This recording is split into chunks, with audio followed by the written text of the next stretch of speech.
Christmas Eve is supposed to smell like pine and forgiveness, but that night, it smelled like humiliation, and it started with a smile I should have never trusted. My name is Elena Brooks. I'm 36 years old, and I work as a community college literature instructor. I've spent my life teaching students how to read between the lines.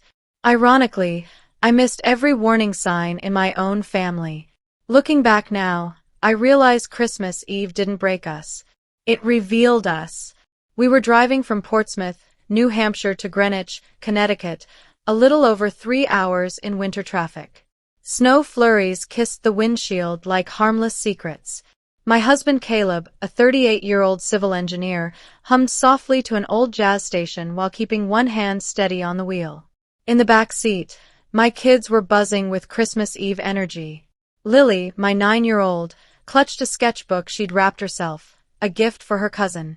Noah, 6, kept asking if Grandma's house had a fireplace big enough for real reindeer. I smiled.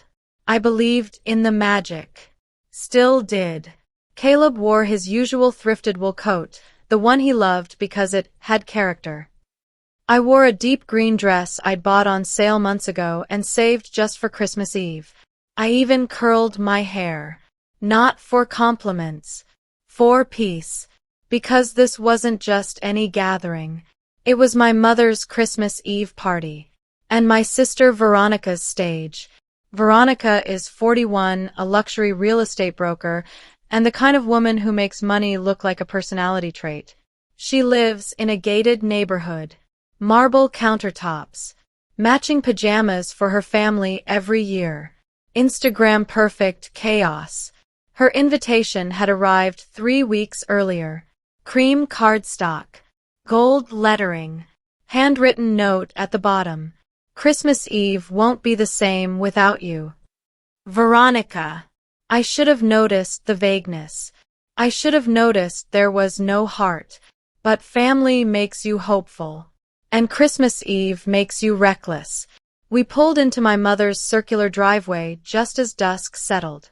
The house glowed, white lights, wreaths, garlands wrapped too tightly around columns like they were holding the house together. The moment we stepped inside, warmth hit us. Cinnamon, pine, roasting meat. Laughter echoed from the living room. For a second, I relaxed. Then Veronica appeared. She looked immaculate. Red satin dress, diamond studs, hair styled like effortless wealth. Her eyes flicked over Caleb, over me, over the kids, and something in her smile sharpened. Wow, she said lightly. You actually made it. The words were polite. The tone wasn't. She leaned down toward Lily. Sweetie, coats go there, she said, pointing vaguely toward the mudroom. Lily nodded and scampered off. Noah followed. That's when Veronica stepped closer to me. Close enough that I could smell her perfume. Expensive. Overconfident. I just want to give you a heads up, she whispered, still smiling. Some of the guests tonight are particular. My stomach tightened. About what? She glanced toward the living room where her friends stood, wine glasses raised, laughter polished. Appearances, she said. It is Christmas Eve. I laughed nervously. Okay. That's when she said it. Low. Soft. Smirking. There's really no room for, discount store kids at this kind of party. I blinked. Once. Twice. I'm sorry, what? Before I could process it, Lily came running back. Her little face crumpled. Eyes shiny. Breath short. Mom, she whispered, grabbing my hand.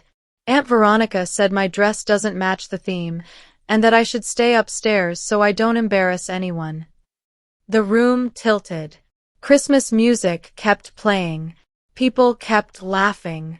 And my daughter stood there, humiliated on Christmas Eve.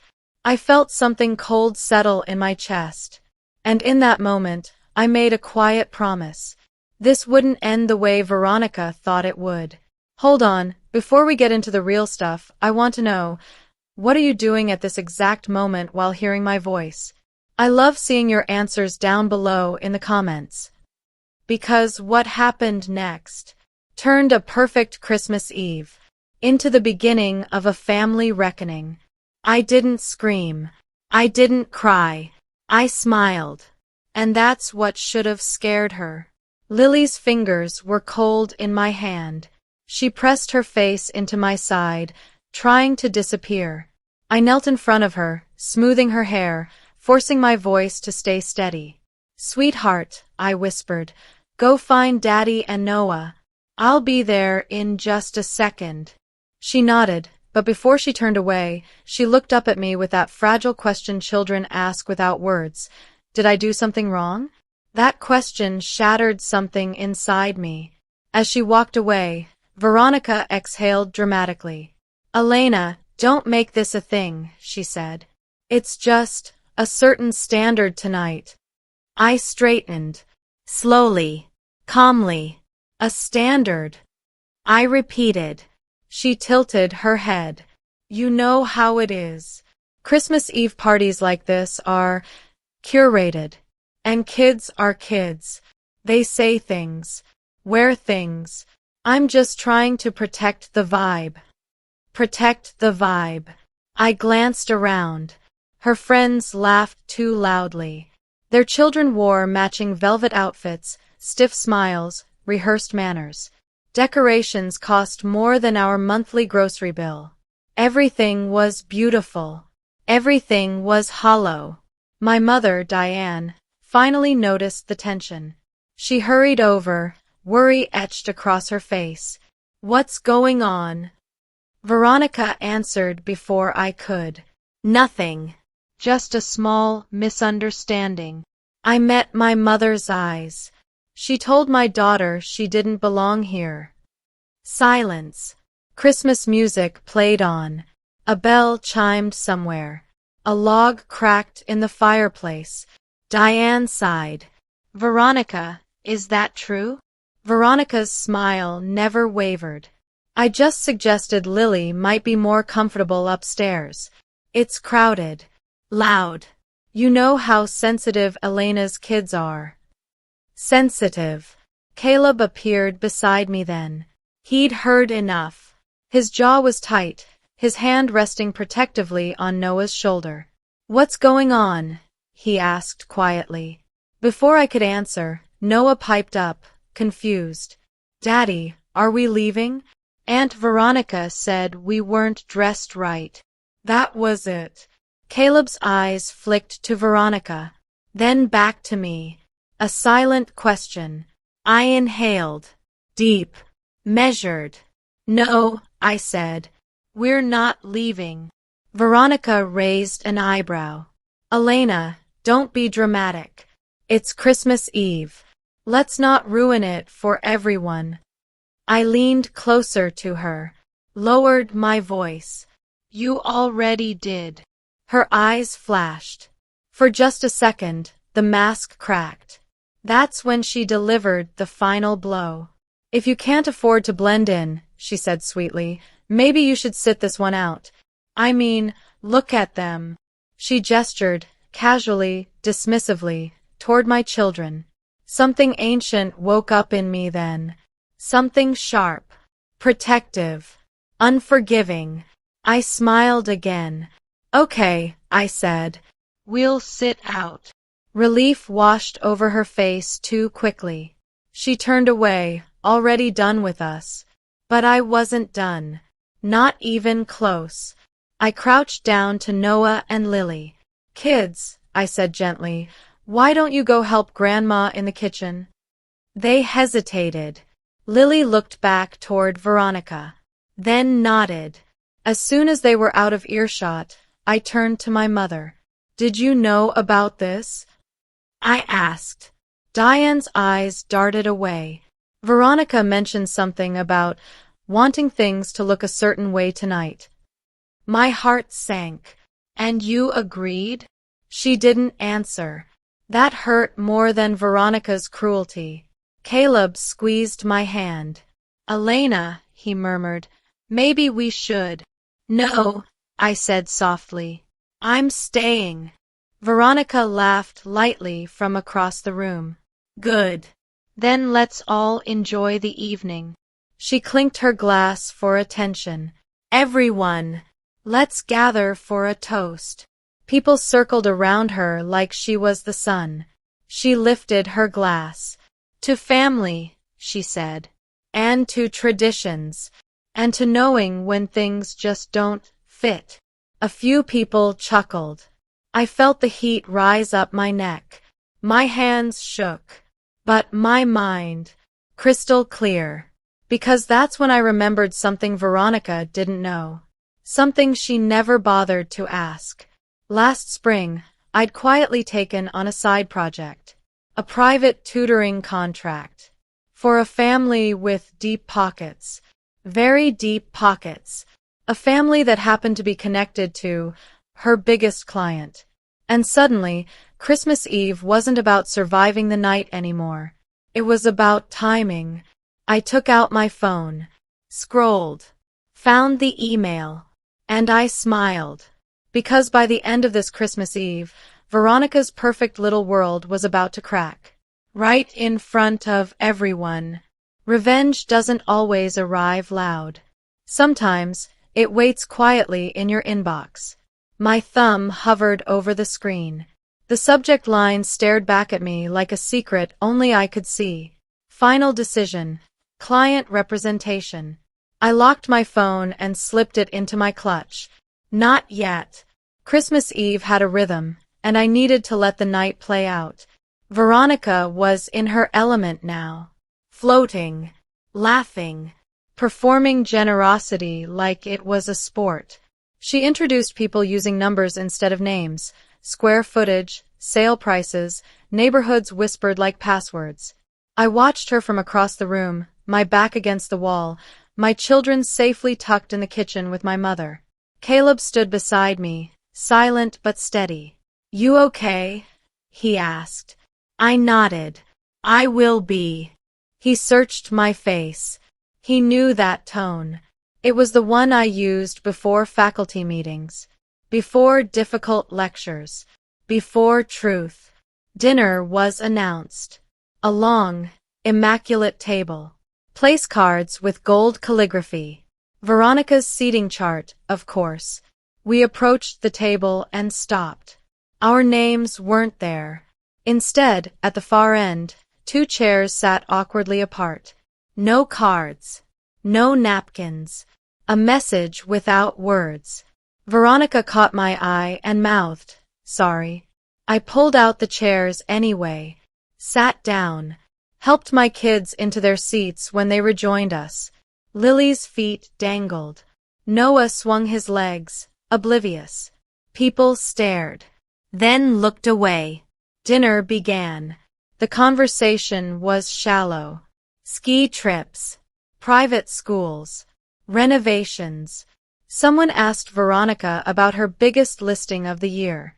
Oh, the Harrington estate, she said brightly. Historic.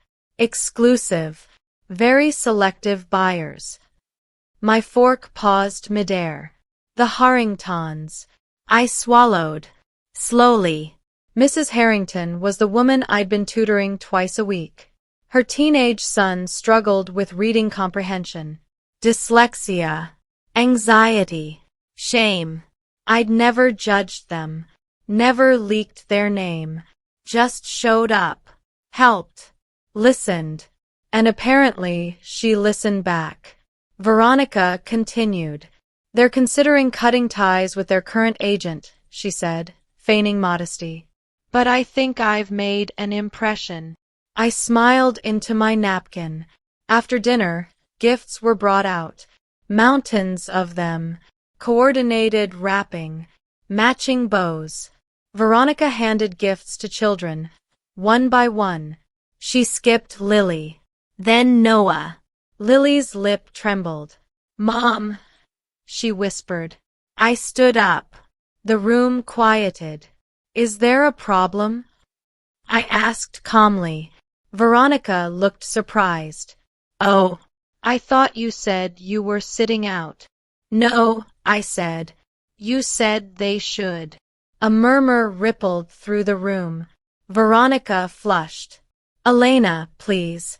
Don't do this. Do what? I asked. Ask why my children are the only ones without gifts on Christmas Eve? Silence. My mother looked like she might cry. Veronica laughed nervously. This is ridiculous. They're kids. They don't need. That's enough, Caleb said firmly. I raised a hand. Actually, I have something. I reached into my bag and pulled out 2 small packages. Plain brown paper. Twine. For Lily and Noah, I said. They tore them open. Inside, handmade ornaments, photos, a book Lily and I had been reading together, a toy Noah had been saving for. They beamed. The contrast was brutal. Veronica cleared her throat. Can we move on? Not yet, I said. I turned to the room. I want to say something. My voice didn't shake. I was surprised by that. Tonight, my children were told they didn't belong. Because of how they dress, how much we spend, how we look. Veronica stared daggers at me. I teach literature, I continued. And one thing stories always reveal is character. I looked at Veronica.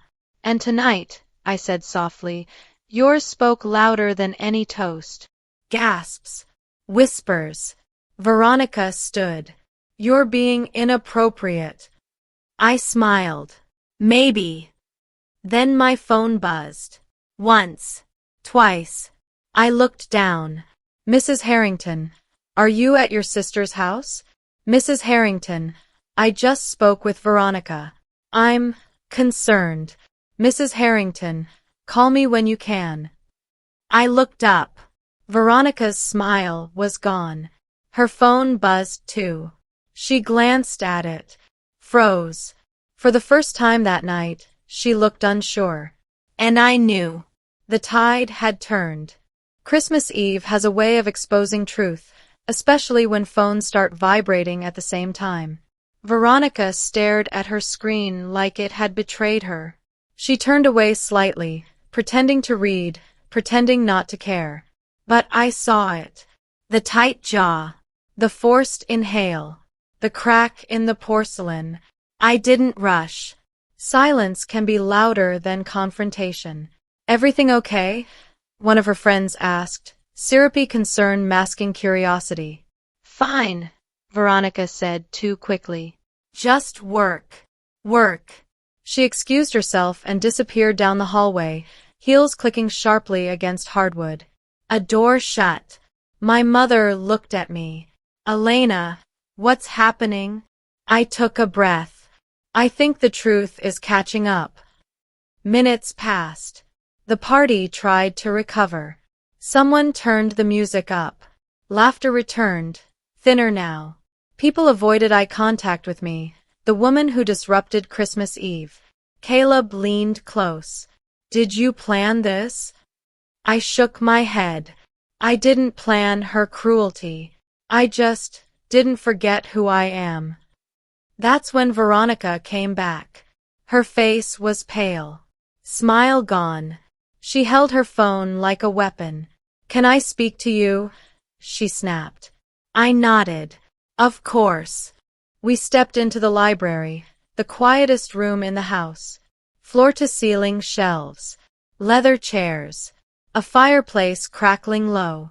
She shut the door behind us. What did you say to Mrs. Harrington? She demanded. I met her glare. Nothing. She scoffed. She just terminated our agreement. Effective immediately. I raised an eyebrow. That's unfortunate. Her voice dropped. You tutor her son. Yes. You poisoned her against me. No, I said calmly. I answered her questions. Veronica's hands trembled. You had no right.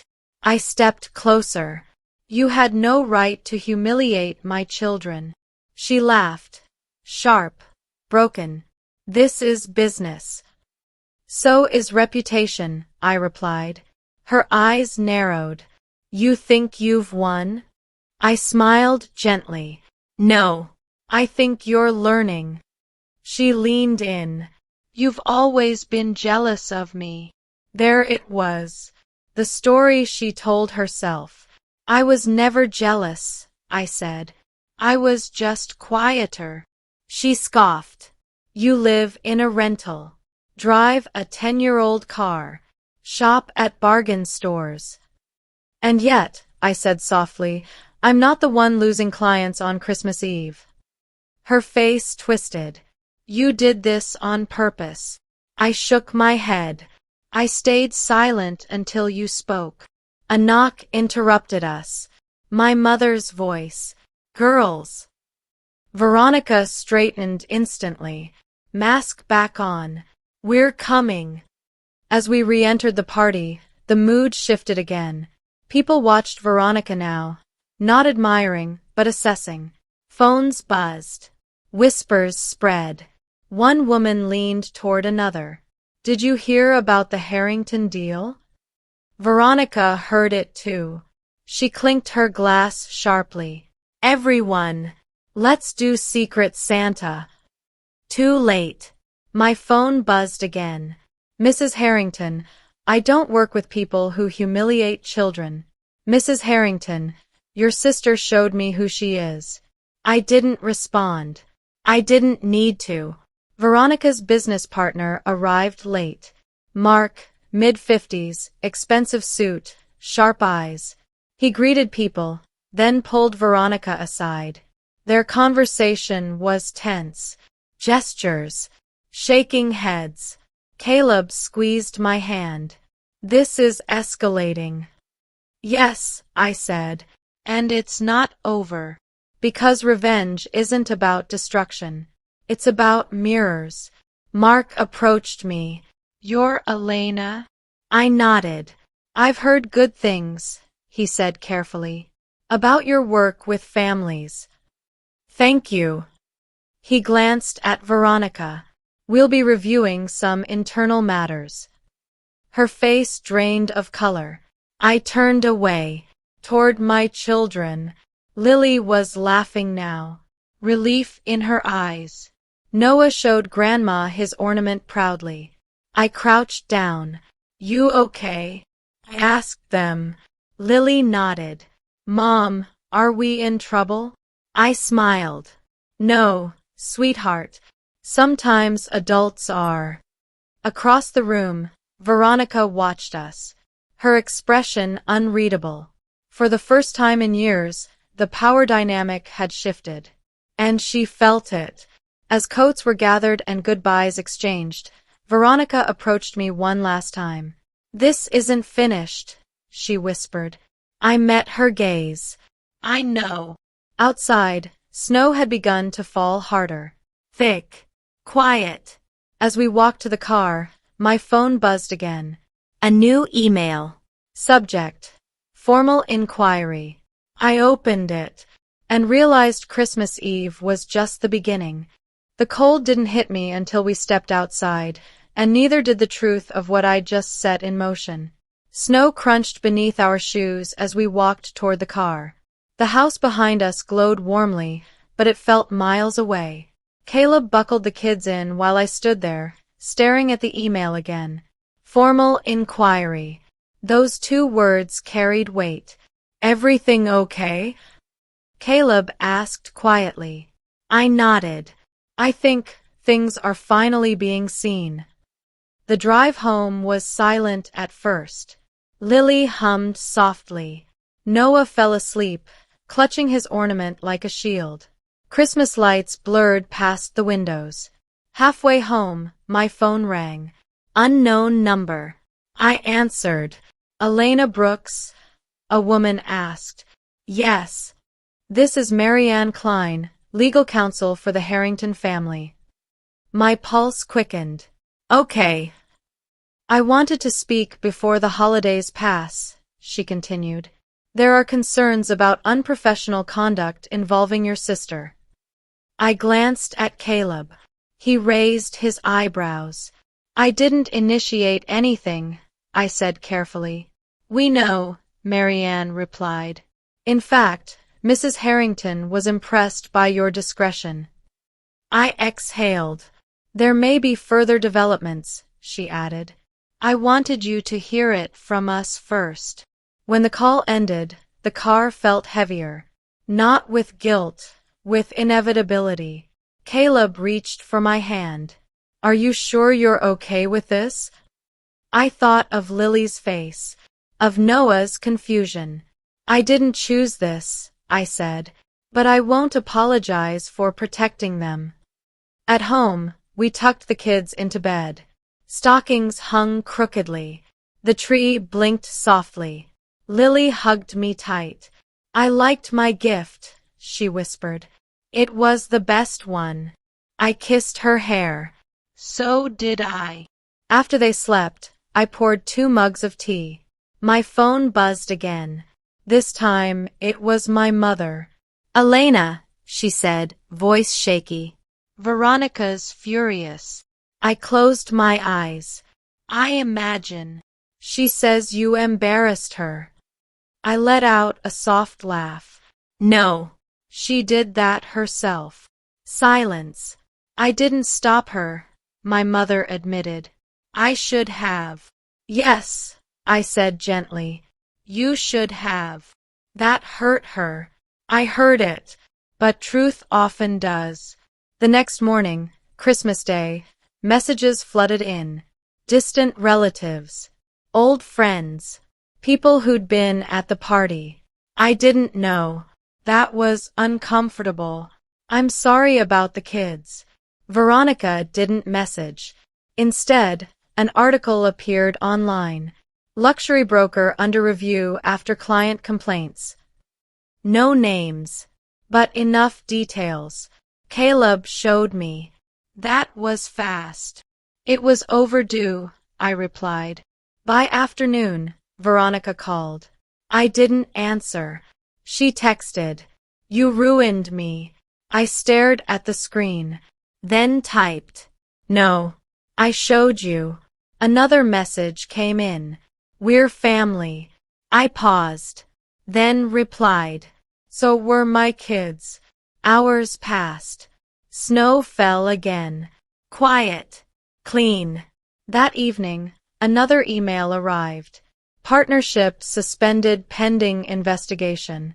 I closed my laptop. Caleb exhaled. Wow. I felt calm. Not victorious. Not smug. Resolved. Later, my mother showed up unannounced. Coat half-buttoned. Eyes red. I'm sorry, she said, standing in the doorway. For everything. I let her in. I raised her wrong, she whispered. No, I said. You let her go unchecked. She nodded.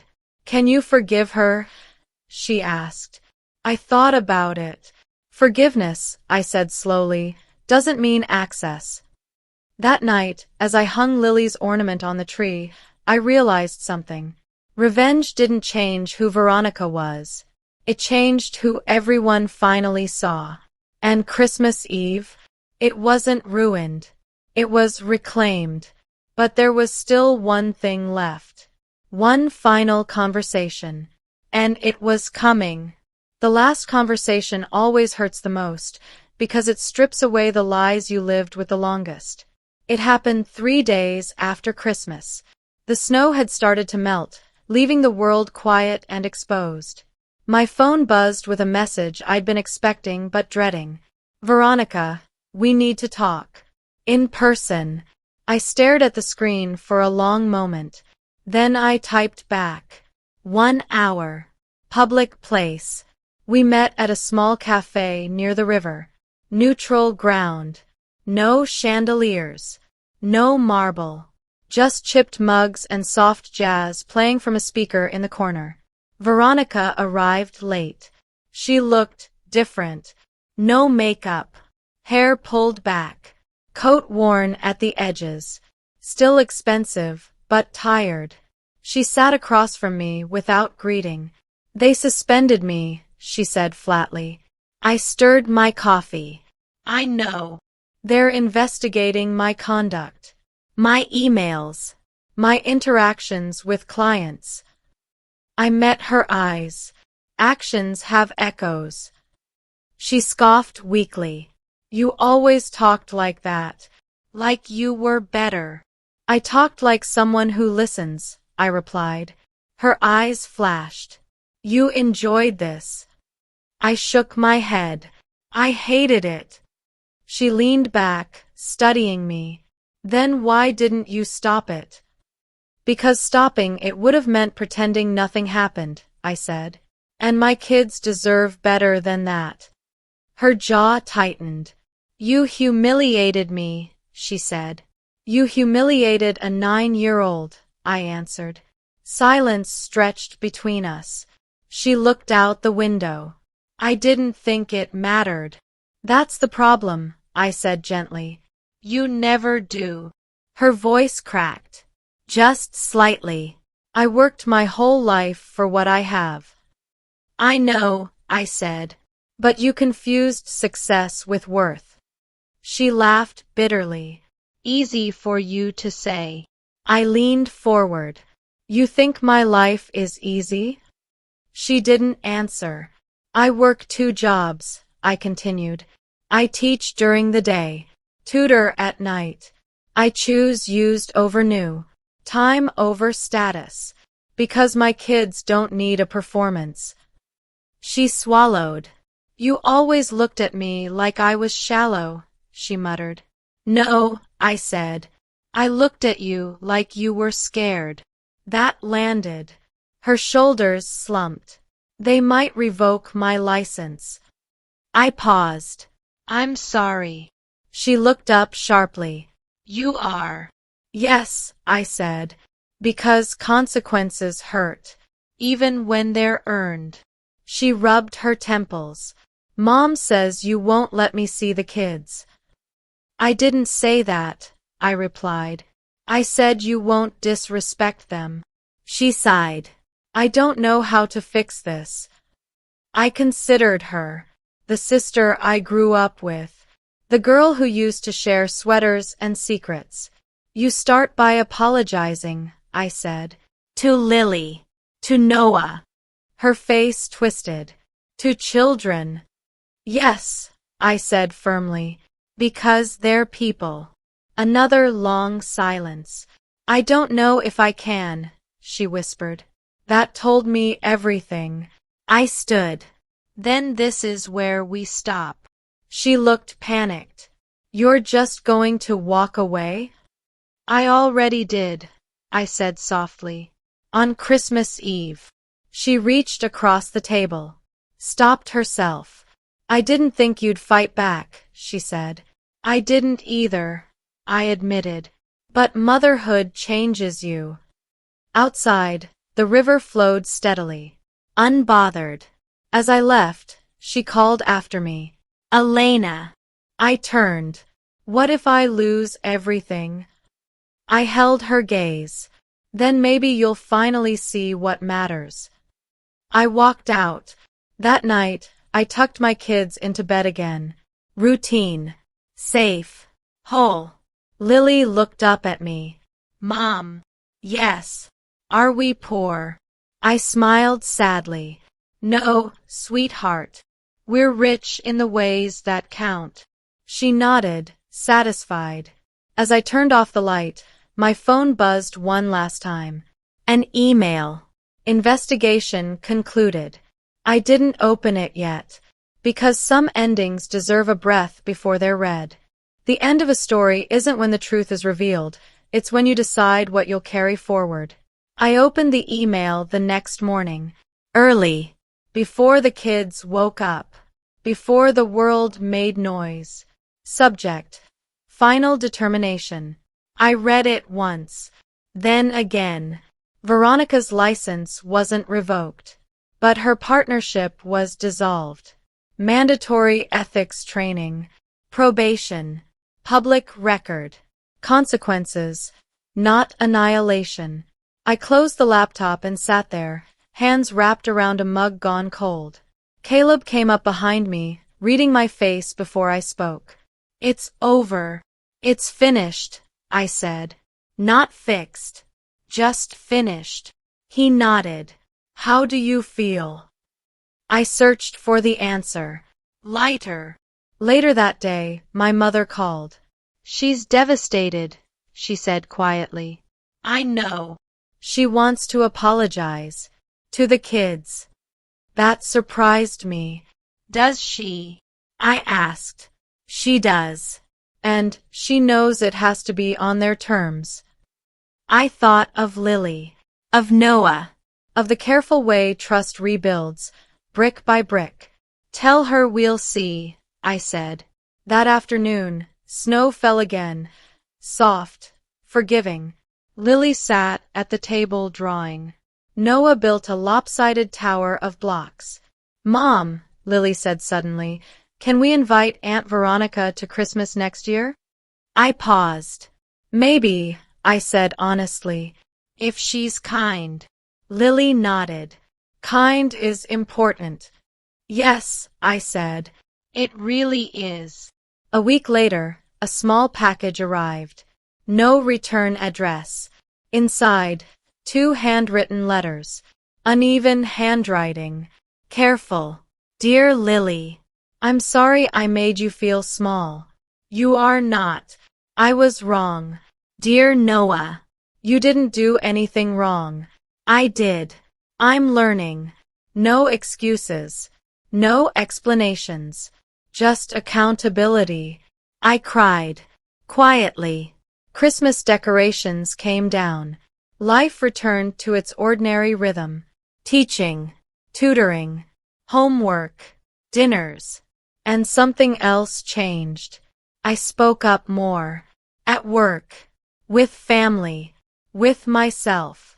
Because silence had cost too much.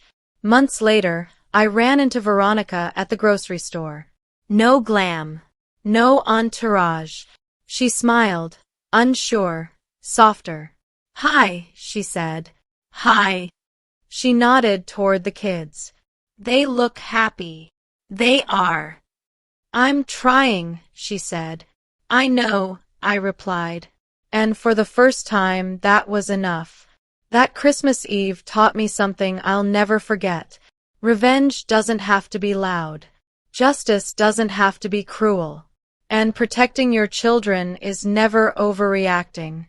Sometimes, the most powerful response is letting people see themselves clearly and refusing to look away. If this story moved you, if it reminded you that self-respect is a gift worth passing down, take a moment to like this video, share it with someone who needs it, and subscribe to the channel Silent Revenge Lab for more stories where quiet strength speaks the loudest. Because some lessons are learned best on Christmas Eve.